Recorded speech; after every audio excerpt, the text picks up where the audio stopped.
A very good morning from Leeds here, and it is the big match day between Bangladesh and Australia women's at the Cricket World Cup. And I'm right here waiting for my bus that's going to go straight to the Headingley Stadium, and once I reach there, then I'll provide you further updates from the match and from the stadium, so stay tuned. So we're here just in front of the Headingley Stadium, and you can see that there's a Bangladesh flag, there's some Australia, India, and I believe some other countries as well in there. They've got caps, hats, some jerseys and flags. I wonder if I'm going to get myself a flag. I did say I'd get something the other day, but I ended up not getting one. But I'll see if I do that as the day progresses. But I first need to get myself in because I've got some luggage here that I'm carrying with me because I checked out of my hotel and I didn't want to be late to the match. It's still about an hour to go, about half an hour to go before the toss. So I'm just gonna find my seat, and today I'm taking one of the fancy seats, so let me see if I can get my luggage in.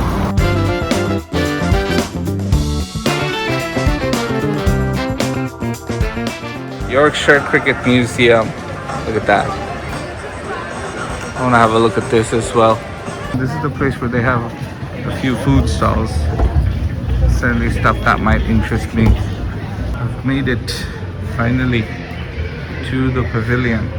Hopefully the lift helps deal with this luggage. There we go, we're all ready for the national anthems of the two teams.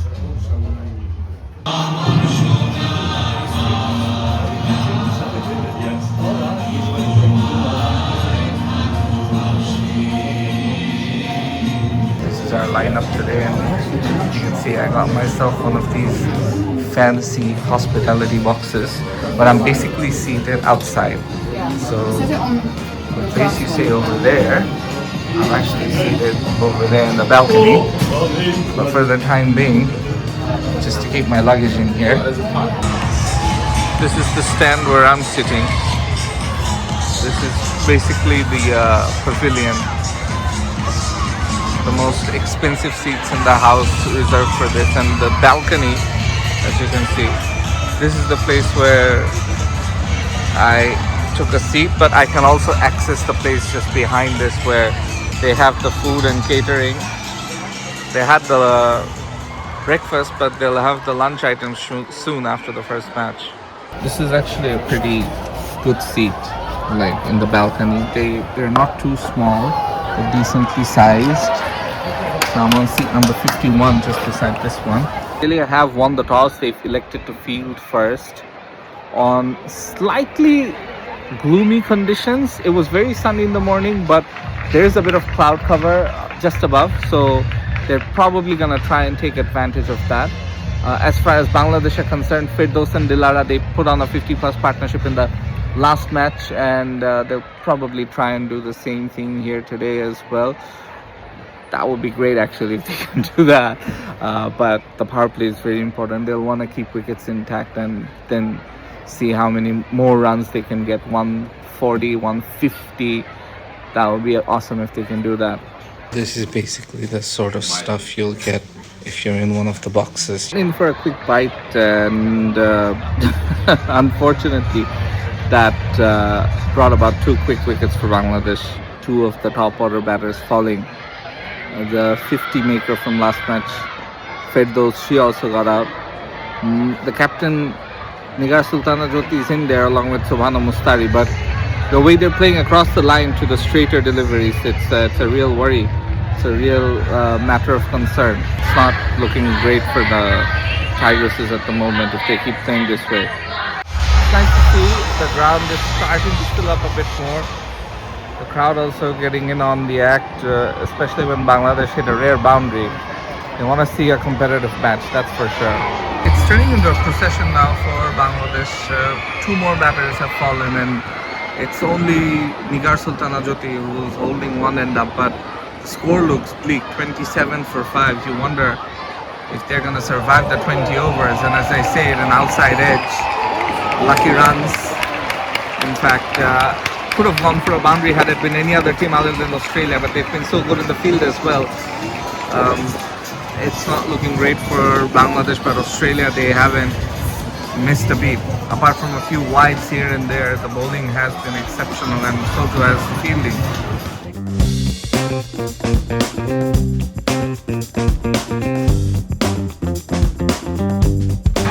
So a bit of a partnership building right now between the captain Nigar Sultana Jyoti and Ritu Moni, but they're meandering along. It's not really been smooth sailing for Bangladesh. It's 45 for 5 with just 6 overs remaining. So the current run rate is 3.25. They're gonna try and up the ante, I'm sure, after this break. But surely Australia are going to be happy with this bowling performance. And look at that noise. Even though it's not a packed house, there's plenty of noise and cheer in the ground among the fans. They're enjoying themselves, and that's what you want to see. You want to see people coming to watch the game, especially the women's game, and it's growing. You can see the passion and the energy and the enthusiasm among the fans here, and that's a step in the right direction, is all you can say. Throughout the morning it's mostly been cloudy, but the sun is starting to peep out now, as you can see. Look at those clouds above me, those dark clouds. So it was covering the ground, but now there's a bit of sunlight starting to shine, and Bangladesh's 50 comes up as well as I say that. But really, had Bangladesh won the toss and elected to field first, probably they would have gotten the better bowling conditions. Now it seems to be easing up and becoming better to bat on. So more advantage to Australia. Are you ready for the final over of the innings?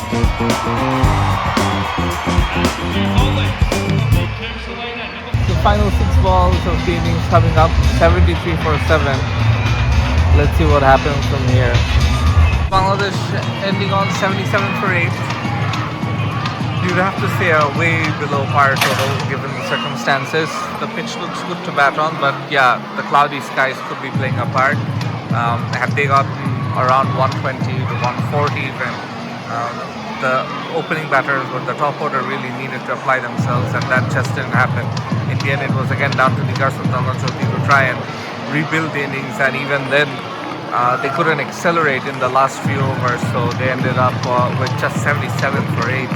And just goes to show how strong Australia are as well. The bowling from all of them, I mean, from Sophie Molyneux to Annabel Sutherland to everyone that bowled today, they were just fantastic. And it's just one class bowler after another, so it's constant pressure on the opposition, which is why it's difficult to really get them away, and which is why they're the best team and the most successful women's team of all time.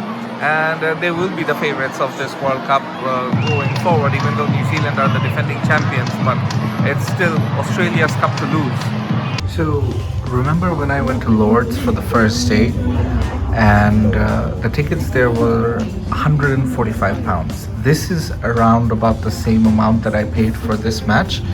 I get to watch 2 cricket games, and I get to enter this place here where I can just enjoy my food and drinks from time to time and watch the game on the TV as well if I want to give myself that option. So I think this is fantastic value for money. If you're looking to enjoy the Women's World Cup, then get in on it. Listen to that.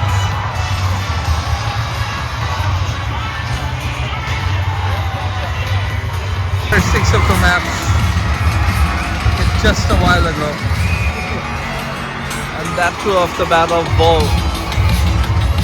Really punished Maruf Akhtar there. Super shot. It wasn't that bad a delivery, but amazing footwork there, and just getting to the pitch of the ball, heading it over the top. Excellent technique.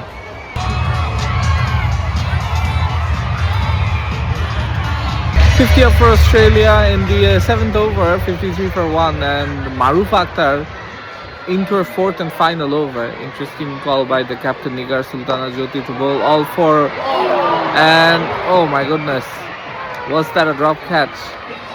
Elise Perry probably getting dropped there by Sobhana Mostari. Anyways, it wouldn't have made much of a difference. Australia are almost there, just 24 runs needed. Just listen to that.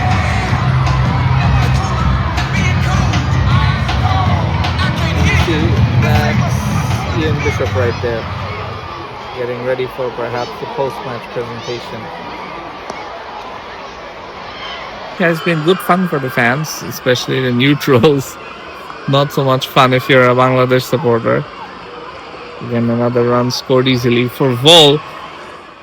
She's played an exceptional knock, 45 not out right now, handing the strike back to Elise Perry. You get the feeling that if Bangladesh had scored more runs, she would have definitely reached her half century.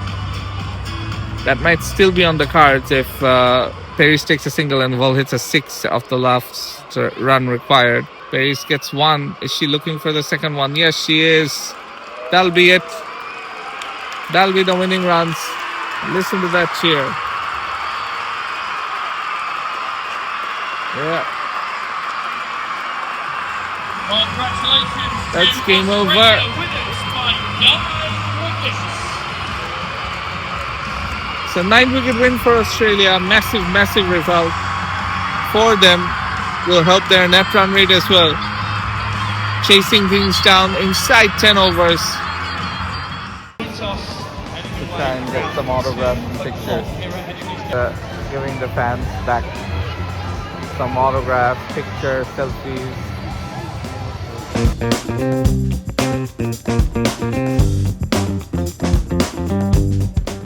So this is what lunch here at Headingley looks like. Got myself a bit of everything. Sorry for the plating. Guess I'll have some room for dessert, and this is what they have. So I'm at the bus stop, just waiting for my bus that will take me to my train, that will take me to London. While I wait for it, I just wanted to say that I've been talking to a lot of people after the first match where Bangladesh lost badly. During the second match, I was talking to a lot of the people at the ground and the people that were at the box with me. So I have to say that Leeds and the hospitality of the people here, especially what they say about Yorkshire hospitality, is quite special. Everyone is so nice and so welcoming, and I think I've traveled all over England so far, and this place has the nicest and most friendliest people you could find. I wish I could have them in interviews as well. Maybe I will, at a different time with different, more relevant content. But overall, I was thoroughly impressed with their hospitality, and also with overall the way that they treated me and the facilities there at the ground. So I'd say a 10 out of 10 experience for me. But if you want to be amongst the fans, and like I showed the entire time, that there were a lot of school kids that came in and they enjoyed themselves during the matches. So if you want to be with the crowd and enjoy yourselves a bit more, get the cheapest tickets. But if you want something a bit more high end with food and all of that, then this is also great. And both, I would say, for the Women's World Cup is excellent value for money. Anyways, that'll be it from Leeds for now. I'll be traveling to London. Anyways, till next time, this is me, Shaner, signing off. Take care.